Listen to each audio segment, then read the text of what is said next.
అప్పు తీసుకునే ముందు ఈ మాటలను ఖచ్చితంగా గుర్తుపెట్టుకోండి, లేదంటే ఆ తరువాత చాలా బాధపడాల్సి వస్తుంది. ముందుగా కామెంట్ సెక్షన్ లో ఓం అని కామెంట్ చేయండి. అలాగే వీడియోకి లైక్ చేసి ఛానల్ ని సబ్స్క్రైబ్ చేసుకోండి. 1.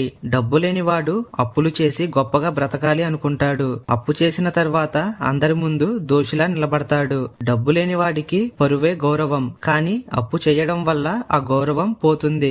ఇంట్లో గంజి తాగినా బయట గౌరవంగా బ్రతకవచ్చు, కానీ అప్పులు చేసి వాటిని తీర్చలేకపోతే అందరి ముందు అవమానం జరుగుతుంది. మన జీవితంలో గొప్పగా కనిపించడానికి, ఇతరులు మనల్ని గొప్పగా చూడడానికి అప్పులు చేయడం అనేది భవిష్యత్తులో పెద్ద భారమవుతుంది. పొదుపు మనకు గౌరవాన్ని ఇస్తుంది, కానీ అప్పులు మన గౌరవాన్ని కోల్పోయేలా చేస్తాయి. 2. ఈ కాలంలో డబ్బు ఎవరికైనా అవసరం, ఎందుకంటే డబ్బు ఉంటేనే మనం సమాజంలో గౌరవం పొందగలం, మన అవసరాలను తీర్చుకోగలం. కానీ ఈ డబ్బు ఎలా సంపాదించామన్నదే అసలు విషయం.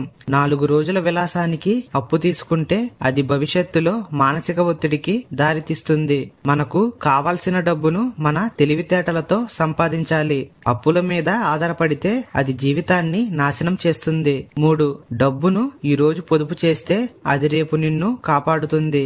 పొదుపు మనకు భద్రతను కలిగిస్తుంది. ఈ రోజు పొదుపు చేస్తే అది రేపు మన అవసరాలను తీర్చే సహాయకారిగా అవుతుంది. అంతేకాదు, డబ్బు ఉంటే ధైర్యం కూడా పెరుగుతుంది. పొదుపు అనేది తక్కువ ఆదాయంలో కూడా ఉండవచ్చు, కానీ ఎప్పుడైనా ఆకస్మికంగా అవసరమైన సమయంలో అది మనకు సహాయపడుతుంది. పొదుపు చేసిన డబ్బు అప్పు అవసరం రాకుండా మనల్ని కాపాడుతుంది. 4. అప్పు ఇవ్వడం వల్ల డబ్బు పోతుంది లేదా శత్రువు తయారవుతాడు. అప్పు ఇచ్చే మనిషి ఎప్పుడు 2 సమస్యలను ఎదుర్కొంటాడు. అప్పు ఇచ్చిన డబ్బు తిరిగి రాకపోవడం, తిరిగి అడిగినప్పుడు శత్రువుగా చూడడం. మనం నమ్మి ఇచ్చిన అప్పు తిరిగి రాకపోతే మన డబ్బు పోతుంది. మరింత గట్టిగా డబ్బులు అడిగినప్పుడు ఎదుటి వ్యక్తి కోపంతో సమాధానం ఇస్తాడు. అందుకే ఎవరికైనా అప్పు ఇచ్చే ముందు ఆలోచించాలి. 5.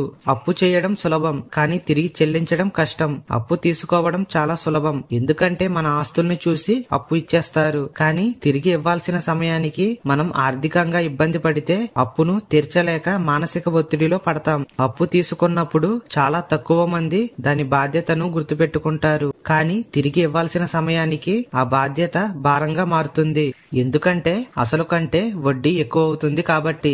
6. అప్పులేని మనిషి నిజమైన ధనవంతుడు. ఎవరైతే అప్పులు లేకుండా సాదాసీదాగా సంతోషంగా జీవిస్తారో వారే నిజమైన ధనవంతులు. కొన్ని సందర్భాల్లో మనకు నిజంగా అవసరం లేకపోయినా స్టేటస్ కోసం లేదా ఇతరుల కోసం అప్పు చేస్తాం. ఇది పెద్ద తప్పు. డబ్బు ఉన్నా అప్పులు ఉంటే జీవితంలో ఒత్తిడి తప్పదు. అప్పులు లేని జీవితం మనసుకు ప్రశాంతతను ఇస్తుంది. అవసరం లేనప్పుడు అప్పు చేయొద్దు. తక్కువ డబ్బులో సంతోషంగా బ్రతికే అలవాటు చేసుకోవాలి. అవసరమైతేనే అప్పు తీసుకోవాలి. అప్పు లేకుండా ఉండగలిగితే జీవితంలో ఒత్తిడి తక్కువగా ఉంటుంది. వీడియో నచ్చితే లైక్ చేసి ఛానల్ ని సబ్స్క్రైబ్ చేసుకోండి. అలాగే కామెంట్ సెక్షన్ లో ఓం అని కామెంట్ చేయండి.